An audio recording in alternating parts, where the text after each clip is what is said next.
This is Marketing Uncomplicated. All right, everybody, welcome back. Today I'm joined by John Horn, CEO of StubGroup, a paid advertising agency that helps businesses cut through the noise of platforms like Google Ads and actually drive a ROI. John and his team focus not just on performance, but on something most people overlook, which is compliance, helping businesses avoid account suspension, ad disapprovals, and wasted spend. Wasted spend is a huge topic on my plate. So, John, welcome to the show. Thank you so much for joining us. Thank you so much for having me. So, John, let's start here. Google Ads seem like it should be simple.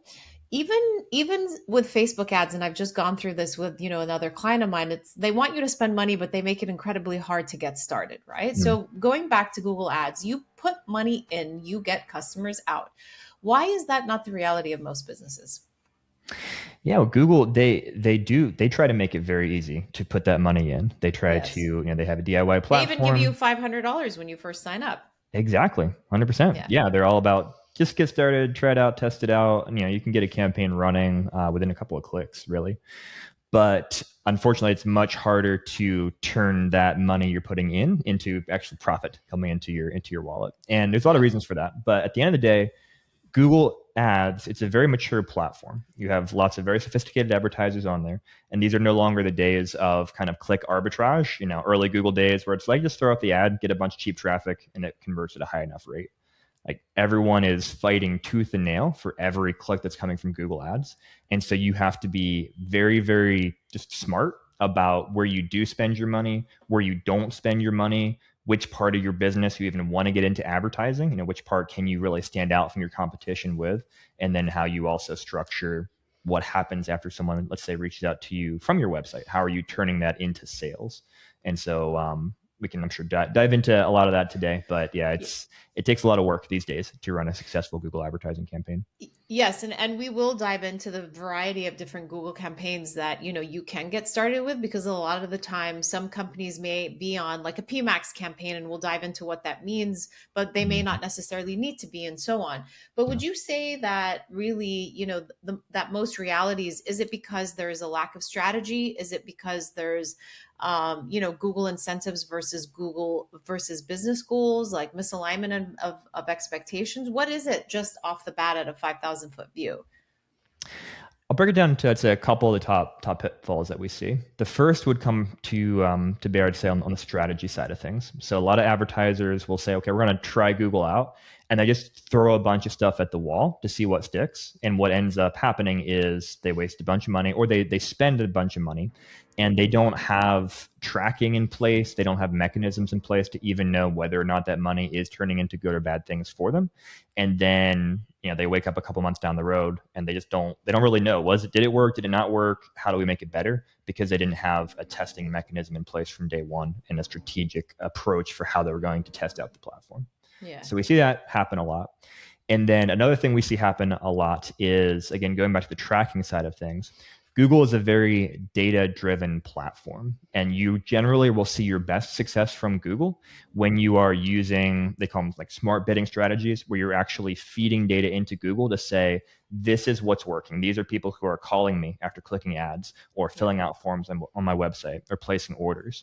And when you feed that data back into Google, Google's able to learn from that and prioritize getting you more of that type of person. But a lot of advertisers set that up incorrectly or just don't know how to even set up that feedback loop for Google to work with. And then they're at a competitive disadvantage compared to people who are using the system strategically and optimizing towards those things. Yeah. At a high level strategy, what should companies be asking themselves before they advertise on Google? A couple things. First of all, what does success look like? What am I trying to accomplish from these campaigns? It seems like an obvious question, but again, a lot of advertisers, they don't even know like what it would be a profitable cost per lead. And so you got to look at your numbers and understand, what can I afford to pay to acquire leads or orders or business from Google to even have this be a successful thing? So what does success look like is really important. Second thing would be, where am I uniquely positioned compared to my competitors for this to be likely to work? A lot of businesses, they're in a bunch of different areas. They might have, 10 different services, but the reality is most of your clients, or maybe your good clients, they come from one or two services where you have maybe a competitive advantage. And then let's say you cross sell or upsell other things to those people. Well, I want to focus on those areas with your advertising because that's where you can stand out from your competition and get people in the door rather than trying to do this shotgun approach of advertising every single thing that I do and, being in a bunch of places where you're not competitive Yeah. with other companies. Yeah. Yeah. So I'd say those are two of the top things that you should ask going into the platform. The third thing too I would ask is, are people searching for my product or service? Because for some businesses, Google's not the right place to be because let's say you're a new fashion brand.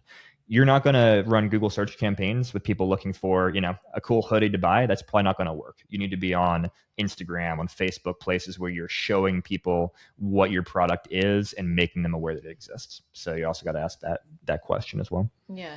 And then it's also on the flip side. I used to work with a functional medicine office out in New York, and they did things like Regenix, PRP, stem cell therapy, and all that kind of stuff. And Yeah. Google has a tendency to reject that, right? Because Hmm. big pharma. Yes. So then there's also things that can hinder because once you've gone out the gate and then all of a sudden they also offer chiropractic care, which is okay, and big pharma is not going to reject that. Hmm. You're getting rejected because you have other keywords on your site that are related to the stem cells and so on and so forth. So it can be, yeah, and a lot of companies don't even understand that and have the education to think, am I going to engage with somebody who's going to be doing Google AdWords for me, and then I'm spending a retainer here for them to just tell me I'm getting rejected because also the company I'm working with is unaware of this type of thing.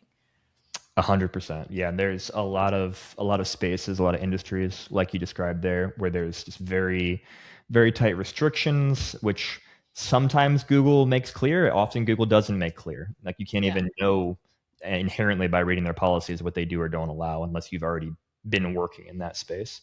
Yeah. And yeah, we have a lot of clients who we work with and those types of things. Yeah, and then there's ways around. I'm sure, and I'll ask you to kind of jump into a case study there. Just in terms of like the various keywords you look for, because as you stated a little bit ago, it's go on and see if people are actually searching for what you're selling, right? Hmm. Do the research, educate yourself versus just 100% completely relying on, if I sign on this company they should know. Yes, they should know, but there is a lot of garbage out there as it relates to our industry, unfortunately, and folks like yourself and myself are having to fight against that grain to really prove out that marketing does work, right? Hmm. Absolutely. Yeah, one good example of what you're talking about right now. We're working with a client who sells they sell swords. They sell ceremonial kind of fun, cool swords, decorative swords you might hang up on your wall, and then they sell some swords that would be used in, let's say, combat sports. And so we're helping them because Google has very nuanced policies around this. Google does not like advertising weapons, but you are allowed to advertise things for decoration. So it all comes down to which products they have on which of their websites and what keywords they use and how they message. Where we're helping guide them to get them to a place where they're able to advertise those decorative swords without falling afoul of Google's policies around more the weapons side of things. Yeah, it's very interesting. I love it. Swords, how fascinating. I'm sure they've There got you some go. cool samurai swords on there. I love But spending time we on their website. Very, very cool. Yeah. What are your top 2 to 3 mistakes you see over and over again? Yes, let's see. So there's a lot to choose from. I would say the top mistake is focusing all of your attention on the ad side of things and forgetting that that's the tip of the iceberg and your landing page is where people make a decision about whether to purchase from you. So we'll see businesses all the time. It's all about the ads and the keywords, etc. And then the landing page looks like it was designed in the 90s and hasn't been updated since. And so they're paying all this money to get people to their website, or they're sending them to their homepage maybe that says nothing about the very specific thing people are looking for when they click through the ad. And you can take a campaign from being incredibly unprofitable to incredibly profitable just by optimizing and thinking through what you're saying on your landing page, how you're structuring it, and what your actual offer and call to action is that you're telling people you want them to take action on after they click through your ads. Yeah. So let's unpack that landing page. I want to talk about landing pages as well because it's not just about going into Google, for example, and setting it up, right? I mean, there's also the tactic of ensuring that you're testing your conversion platforms, which basically is your landing page, and hopefully you're not sending people to your homepage of your website, right? But you're actually sending them to a marketing landing page. Yeah. Because a lot of people think ads are the problem, and that's why I want to address the sort of overarching landscape of you have your ads, you have your landing page, and then it's, what is the funnel once somebody gets there, and how are they Mhm. converting, and how do you optimize, a click to purchase or whatever, a click to sign up or whatever your uh, call to action is. Mhm. So let's unpack that a little bit in terms of what really happens after the click. Yes. So somebody clicks through. Maybe they saw an ad. Maybe they read it. Maybe they didn't. Honestly, especially with Google ads, a lot of people click on the first or second thing that comes up, and they have very little. They haven't read much of it. They have very little expectation when they get to your landing page. That is where you are telling them who you are and what you do. And so what you don't want to do is have kind of a broad service page that says a few things about what you do, and you expect people to click around. Oh, maybe there's this link in the menu. I'm going to click here. I'm going to click here. Read more about you. What you want to do is, as much as possible, you do not want people to have to click around your website. You want to think of it, like you mentioned, as a funnel. And all right, based upon the person that's coming to my page and the type of thing they've been searching for to get there, what is it that I need to communicate to them that's going to very clearly say, I have a solution for your problem. You can trust me. Trust comes from credibility elements, reviews, badges, awards, things like that. And then here's what you do next, your call to action.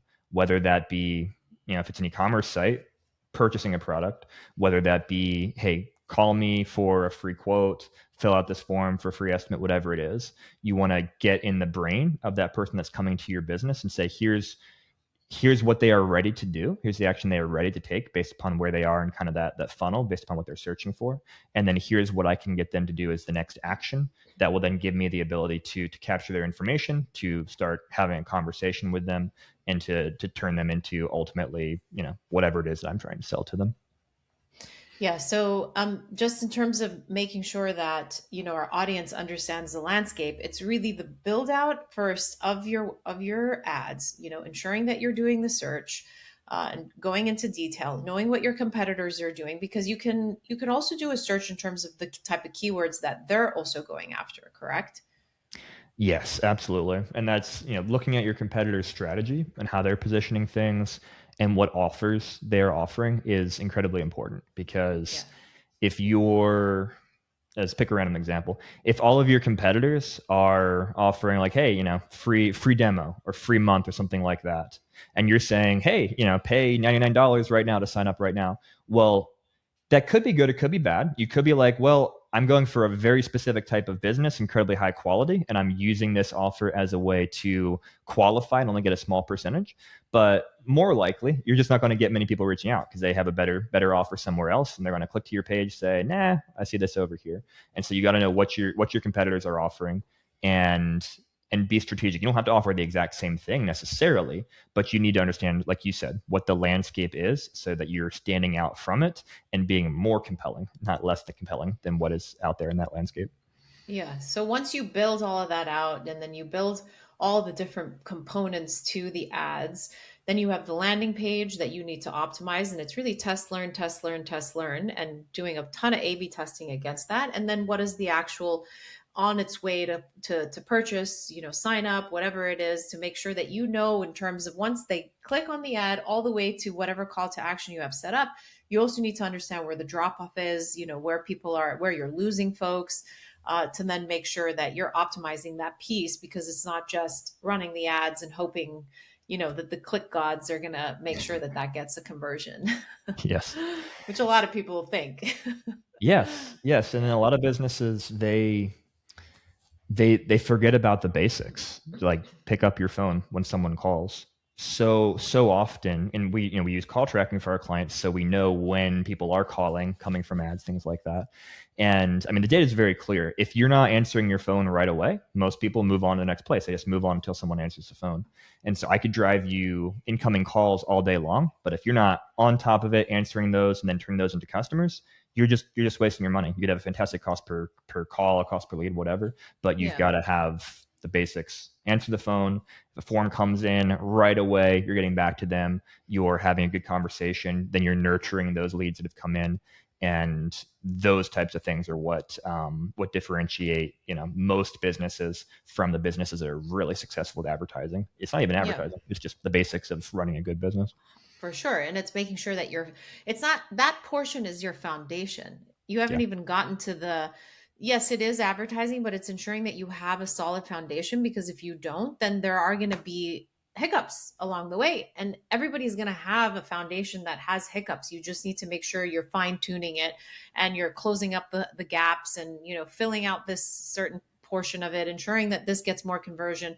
And that's the beauty of it. I mean, it's not, if everyone was, let's just set it and forget it, we would all be millionaires and working off of Tahiti Islands, right?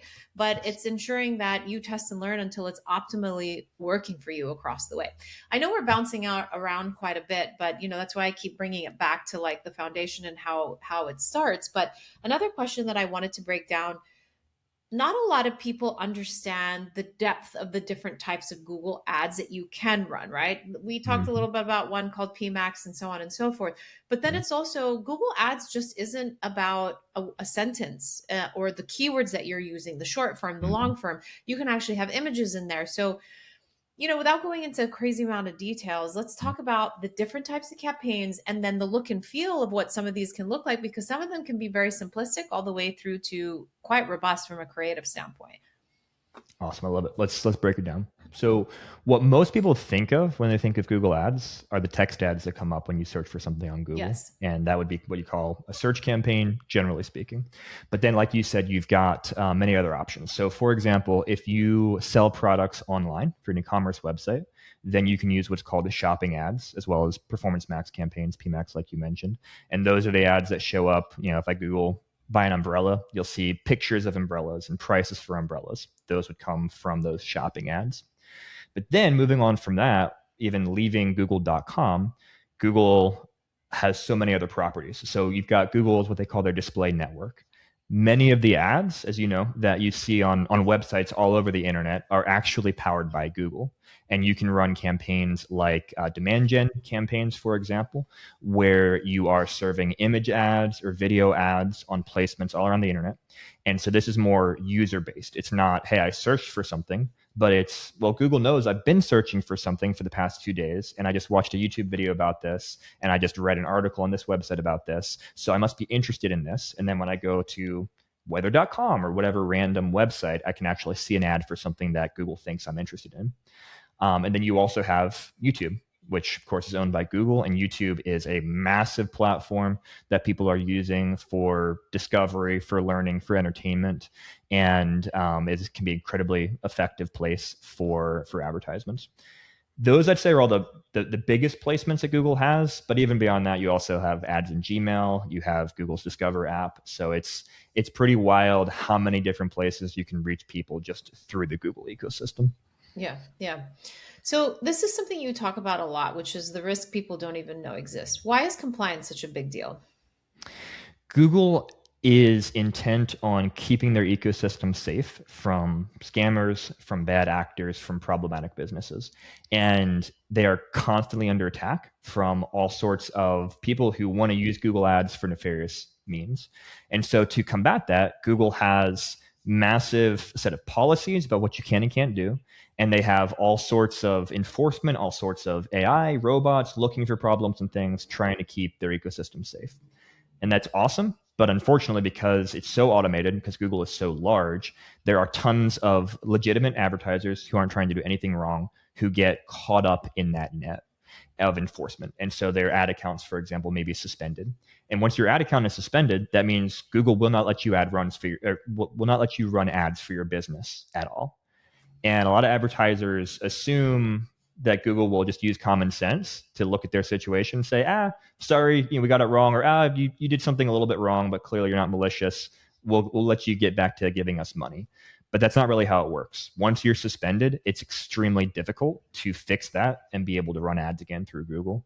And so we spend a tremendous amount of time. We have a whole team who only focuses on working with clients who are running into different policy issues, account suspensions, ad disapprovals, things like that, and helping them work through that process with Google, figuring out what maybe went wrong because Google won't really tell you, fixing those things, working through Google's appeal process, and getting back online. And most people have no idea it's a thing until it happens to them, and then they Yes, and then they're realize, in oh, this is a jail nightmare. for Yeah. compliance jail for God knows how long, you know? Yes. Yeah. Is there, I have another question. This is a little bit different to compliance, but you know, when you run Google ads, there's a portion of your budget that basically gets taken away by hackers, right? Yeah. Uh, is that similar also in Google?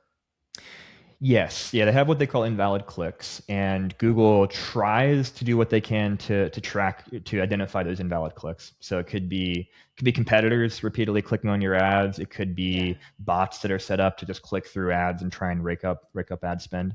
And so in every account, you can see how many of these invalid clicks Google identified and That's said, okay, we're terrible. not going to charge you for these because they were invalid. But there are also certainly invalid clicks that don't get caught by Google's system. And in some industries, it's particularly bad. There's a lot of people, fighting tooth and nail for every click.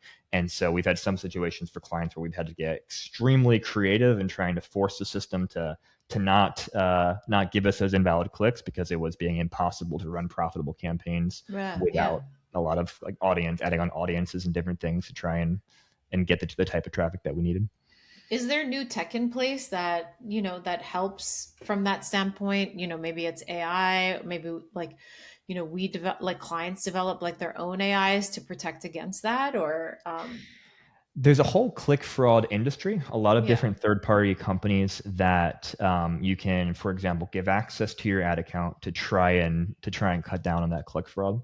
yeah, I will say from my experience, I've spent a lot of time working with different ones, digging into how they work. And by and large, I have not found them to work well simply because they're very reactive. They're able to see, oh, this IP address, looks invalid. Problem is that hackers and malicious actors these days, they're sophisticated enough to not have, for example, the same IP address consistently click yeah, ads. sure, They're just, going address to address to address. And so you're always one step behind.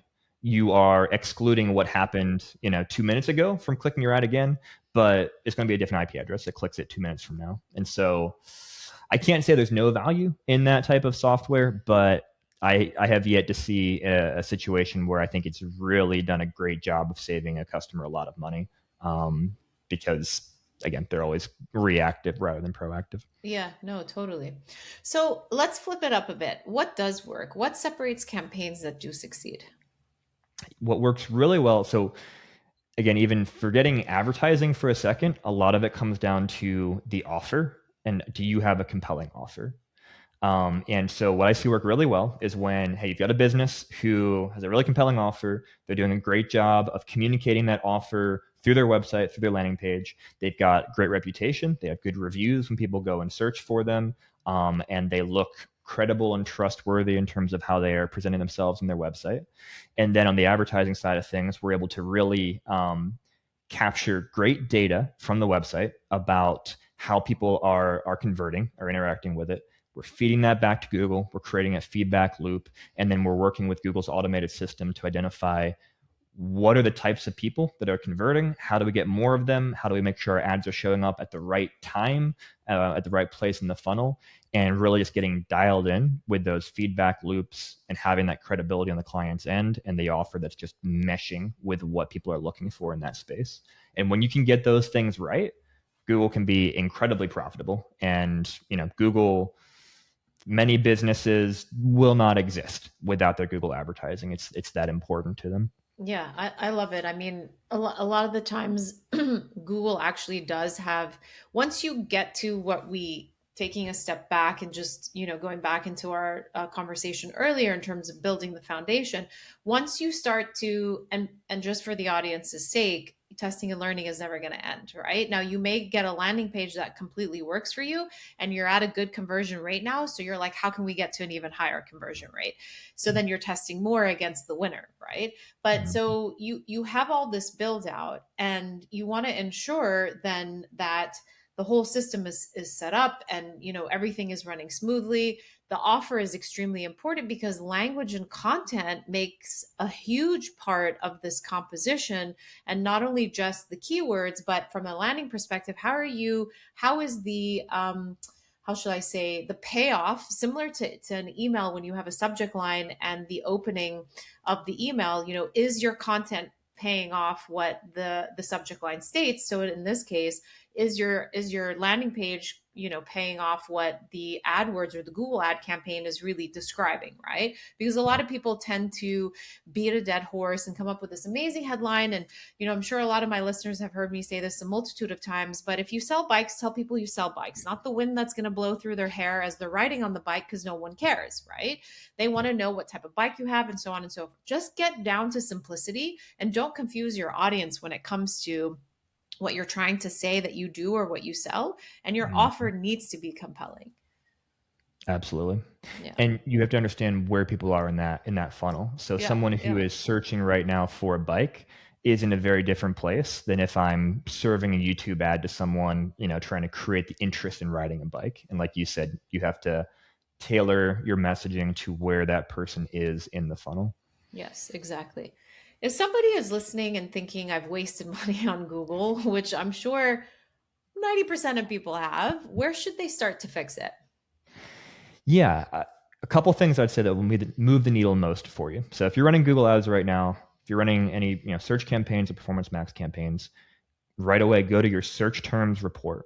This is different from your keywords. Keywords is what you plug into Google to try and say, this is the type of traffic I want to get.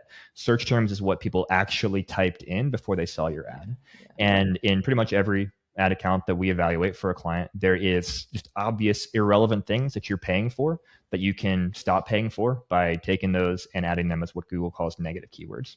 So that's number one thing. Add negative keywords, cut waste there. The second thing that I would say is I'm going to come back to the tracking component side of things, because ultimately the way for you to stop wasting the most amount of money is to get a good feedback loop in place where Google's able to see what's working well and what's not working well, and then make optimizations based upon that, and not bid money or a lot of money for the traffic that's not converting, and get very aggressive for the traffic that is converting. And I'd say those are the two places that I'd start for most businesses. Great, great. So tell us, what does a Stub Group do differently? And how do you guys stand out in the ocean of all of these other Google ad agencies? And why should somebody choose you over another one? Yeah, we really try to focus not on vanity metrics, not on how many impressions, how many clicks, even how many leads, but trying to track things through to the bottom line. How are we impacting your P&L? Are we getting the right types of leads? Are they converting into customers? Are you generating the revenue you need to generate? And so trying to go really deep with our clients is really important. And then the compliance side of things, like you mentioned, is something that's very unique. We've spent at this point over a decade of investing countless hours, dollars into understanding how Google system works. We've helped thousands and thousands of businesses through suspensions and disapprovals and things like that. And so, especially if you're in an area where you're having problems, you're hitting disapprovals, maybe you're in one of the types of industries that Google's a little more finicky about, like finance or healthcare, things like that, then we can probably save you a lot of downtime or a lot of headache by making sure that you're complying with Google's policies from day one. Hmm. Hmm. I love it. If someone is listening and thinking, also, where do I even begin in terms, just to wrap everything up that we've spoken about? Okay, all this information is great. Mhm. How do I make a decision in terms of, you know, you've explained in terms of the differentiation. I really want to Mhm. like boil this down to what are the type of questions that they should be asking an Mhm. agency, because Yeah. that's going to help them know whether this agency is truly there to support them with a strategy versus just taking a lot of these larger agencies where it's like, they won't take you if you don't spend 10K a month, 15K, Mhm. 20K, like whatever. I mean, you become a number in that system. And Yeah. I've worked with these. I mean, when I worked with large media agencies and Fortune 500 companies, I going back into the conversations have been so vivid for me, even if they're 15 years ago, just in terms of where I am in my Mhm. life today and wanting to ensure that clients really don't fall into the trap of getting stuck with somebody where it's just, to your point, the vanity metrics, and it's like, oh, but we provided you like 2 million impressions. Yeah, but the 2 million impressions didn't even convert one person. Right. you know and Yeah. I want to make sure that we arm people to understand what they should be asking, so that they're at a betterment to ensure that they're going to set themselves up correctly, because it takes two to tango. Honestly, you can't Yeah. blame an agency. You got to make sure that you know half of the picture before you even take a step in. Absolutely. So a couple things I'd say if you're an advertiser, you're talking to an agency. First thing is, what questions is the agency asking you? That's a really good metric, because if they're not asking you, how do you define success? If they're not asking you about your sales process, about your USP, things like that, if they're just like, oh, what keywords do you want to show up for, or just very high level general questions, that's a red flag, because you need someone who's thinking about that, and that's who's going to really partner with you and move the needle for your business. So that's the first thing. The second thing would be, I would say, asking that agency, when it comes to tracking, defining success, how are they going to track that? For example, are they going to be integrating with your CRM to understand what's happening with the leads that they're driving, and sending that information back to the Google Ads account, for example? Are they going to be doing call tracking so that we know which calls are coming from ads? And are they going to not just be tracking, oh, yeah, there's a bunch of calls that lasted 30 seconds or greater, but are they actually going to be analyzing those calls and saying, how did they go? Which ones were tire kickers? Which ones were leads? And importing that information back to Google. So those things are really important. And then I would say, asking questions around, what is that relationship with your team at the agency going to look like? Is it a ticketing system where I just have to enter a ticket in with my question and some random person gets back to me eventually with an answer? Or do I have a dedicated team member who's going to be working with me over time, learning the nuances of my business and my industry, and then applying their expertise on the advertising side of things to that? So there's lots of questions to ask, but those are some of the top ones that come to mind. Yeah, yeah. So the last year, one of the most used keywords in my podcast was AI. We were talking about AI, we were asking about AI, and it was just AI, AI, AI, AI. I Yeah. do want to broach this because we understand AI, SEO versus AGO, and so on and so forth. How is AI impacting Google Ads today, and where Mhm. do you see the future of AI is within the Google Ad space? I'll break it into two categories. You've got the execution management side of things, and you have the actual user behavior side of things. So, kind of on the back end, managing campaigns, Google leverages a ton of AI, which is why it's so important to have this good feedback loop, because Google's making decisions based upon the data you're inputting. And if you give wrong data, if you give incomplete data, you're going to get bad results out of Google. So, data quality is super important. There's also new opportunities now to use AI to even evaluate the work that we're doing for auditing accounts, things like that. And we're deep in the weeds right now of figuring out the best way to leverage AI to find patterns that humans are missing, or can't identify at scale because of the amount of data. So there's a lot of really exciting things there. But then on the behavior side of things, people are starting to search differently. First of all, you've got AI overviews that come up now in Google when you search for something. You have AI mode that you can get into right from Google and start having a chat conversation. And then you have ChatGPT, Claude, Gemini, people actually starting with the LLMs to research things. And so Google is trying to adapt right now to figure out how advertising plays a role in those things. They do have ads in AI overviews, although I almost never see them there. They are starting to push more ads into their AI mode. And I'm very confident that we're going to get to a place where many people are searching, not then going and clicking the 10 blue links, but they're having a conversation where Google is able to provide incredibly contextually relevant advertisements to people, because you literally just had a conversation with it and it knows what exactly you're looking for. And so there's a lot still being figured out. Google's figuring it out. People are figuring it out. I don't know exactly what it's going to look like ultimately, but it's, I think, going to look very different than what it has been for the last 10, 20 Oh, years. I'd imagine. And I think it's exciting, right? I mean, I don't Yeah. think that, AI is going to maybe, I think AI is going to be, especially from the Google ad standpoint, it's going to be a component where it really is going to help us dig into the layers of, the data, understanding, where the gaps are. But it's still up to us as humans to really come up with the content and the language, because that's what's going to resonate from human to human. It's not that Yes. AI is going to say, okay, yeah, they're going to say test this different language and see if it works, because our audience also needs to remember, you don't just have one set of an ICP, of an ideal customer profile. You have multiple, and you need to break that down, because one landing page may work for them and another landing page may not work for the other set of who your ideal customer profile is. Absolutely. Yeah. John, this has been super insightful and super in depth, from really kind of digging in and understanding, the whole methodology and how it all works. But, we always do one quick thing before you head out, where we ask one word, one habit, and one myth. So, whatever comes to mind, please just fire away. So, one word you'd use to describe great marketing. One word for great marketing. Compelling. It's all about that compelling offer. What's going to Yes, compel people to take action? exactly. One habit that's helped you succeed. One habit, I'm going to say actually tracking my time so that I understand where I'm spending my time, and then be able to not just guess this is where my time goes, but actually Yeah. say I spent this time on this and let me change that next week. Yeah. Do you do like the block methodology?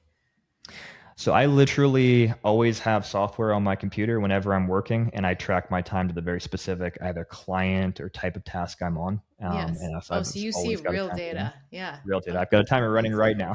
now. I love Yep. it. So I'm part of that timer. One myth about Google Ads you want to bust. One myth about Google Ads. I'm gonna say that Google's I'm going to say best practices. Google has a set of best practices that they want everyone to follow, and all their reps will push you towards it. And the reality is, there's so much nuance in different types of businesses that what is best practice for one business is worst practice for your business. And so you need someone who doesn't just kind of follow the Google guidebook, but can translate those best practices into your unique audience and business model. I love it. I love it. John, thank you. It's really been a pleasure to have you on. We appreciate it. Thank you so much for having me.